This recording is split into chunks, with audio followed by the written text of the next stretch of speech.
literally just got out of a Zoom meeting with Tina Price at CTN, and I'm very excited about our upcoming workshop. We're actually calling it a visual developmental program. It's a 14-week program that's largely about developing one's voice.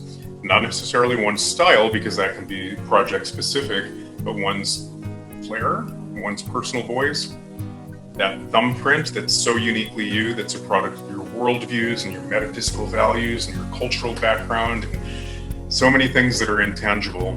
Really seeing voice click. I've taught this class for many years at Art Center. I've taught at Art Center for 20 years and basically founded their entertainment track. But I've taught visual development for a good, 12 of those 20 years.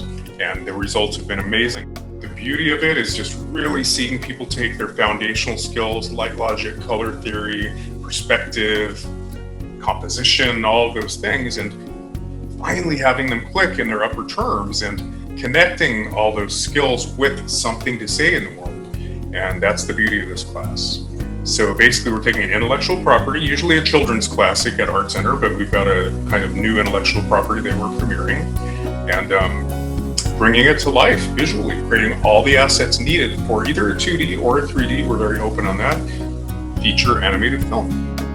I am very much kind of retooling it for CTN because it's going to be a hybrid event. So if you can't be in the room, it is a live event at the CTN studio. But for those who can't be there or who just want to tune in for some inspiration, there's an online version. So we're calling it a hybrid event where everything is live, but we're streaming it also for those who can't be in attendance. And it is, of course, open to the entire planet.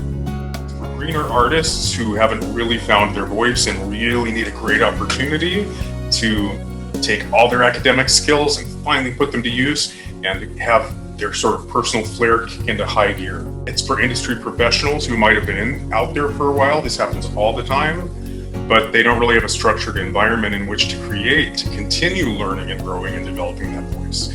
So we all know there's gaps in our portfolios, and we might need an asset here or an asset there. We might need a prop design or a character design or an environment asset or even a billboard or a mat, but we often don't get to that. We don't get to filling those gaps unless we have a structured environment in which to do that. So couldn't be more excited about it, and creating the intimate community that we had at Art Center. It was my favorite class to teach at Art Center because it felt very safe. It was a very safe place in which students could find their voices and take risks and break new ground in their work.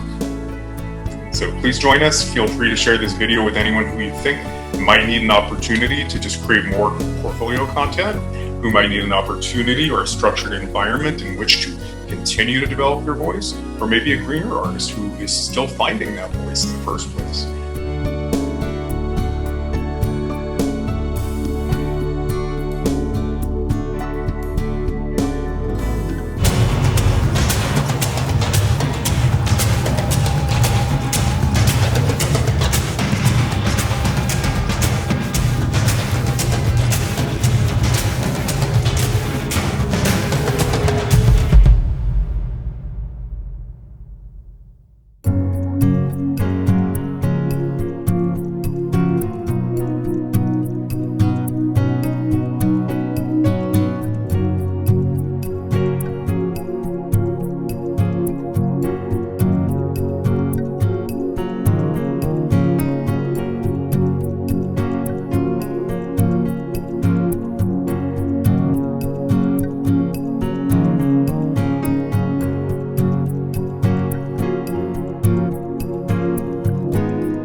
Hi guys. I wanted to quickly give you my review of our class. 2 weeks ago was final presentations, week 14 of a 14-week program, and could not be more pleased. So I want to start by saying my hat is off to anyone who, is out there working in the field, which a lot of you are, or just otherwise fulfilling life's obligations, who takes the time, who carves out the time actually to not only nurture your craft or to practice your craft, but to continue developing your voice. So you're developing a skill set, you might be creating assets for your portfolio, but more importantly, you're continuing to nurture your voice. So hats off to you. Thank you for your hearty participation. It's a rarity, I'll be honest. A lot of you know the bulk of my teaching career is at my alma mater, Art Center College of Design. Well, when you teach in a degree program that's very regimented, but also where they're, mortgaging their houses to afford the education, they do deliver. But I never have that expectation when I teach pretty much anywhere else. And again, I've taught at Laguna Art Institute, Montecito Fine Arts, LA Academy of Figurative Art, a lot of different cultures, even online at CG Academy. Never ever expect people to deliver. It's kind of used as a sampler platter, and they come and go and they take what they choose. I've been pretty blessed in my teaching to see major results. And I try to hit all the different modes of learning. So in a crit structured class like ours, what do you have? You have crit, which can be more of a discussion, of course, with everybody involved, but crit, lecture, demo, in-class exercise. So thankfully, when you vacillate between all those different learning modes, you're hitting all the different types of learners, right? So I do think it's really valuable, even though God knows we can go online these days and just cobble together an education by finding technique demos and even going on forums and chat rooms. You can get the information you might need or want. But there's something to be said for really committing to a program and having faith that there's method to the madness, and not only receiving the content, but applying it. So we all know learning and knowledge is completely theoretical until you actually apply it. And in this case, that means putting pen to paper. So I really respect you for enrolling in a program, committing to it, and then actually not only just listening to the content, but actually applying it. Only that way over the course of time, if a curriculum is designed well, will the content land ultimately. So thank you for taking it seriously. Thank you for sinking your teeth into the stories and finding the love in the project. I think that's exactly what finding voice is. Not only relating to the content and finding what's universal in it, but actually applying it to your own life. I heard a great quote recently that said, basically, counterintuitively, the more personal and authentic you can make your content, the more universally it lands. So I think we did exactly that, and I really thank you for, again, your enthusiasm, your participation, but really sinking your teeth in and finding the love in the project.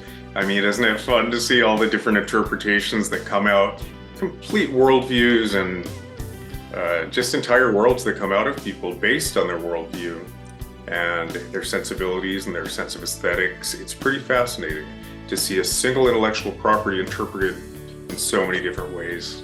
So thank you so much. And I love, above all else, that, stepping out of the pandemic, it was a bit awkward for all of us to just kind of re-engage in life. And so I love that we bonded, created a safe space in which to not only nurture the creative process, but our artistic journeys at large, and just to do what we love, which is storytelling. So I'm going to miss you guys. I hope you all stay in touch, and I hope you stay in touch with one another, because you found it a really great peer group, and it's a really great resource for feedback and just support and inspiration. So there may be a part 2. Stay tuned. I do hope to see you all again.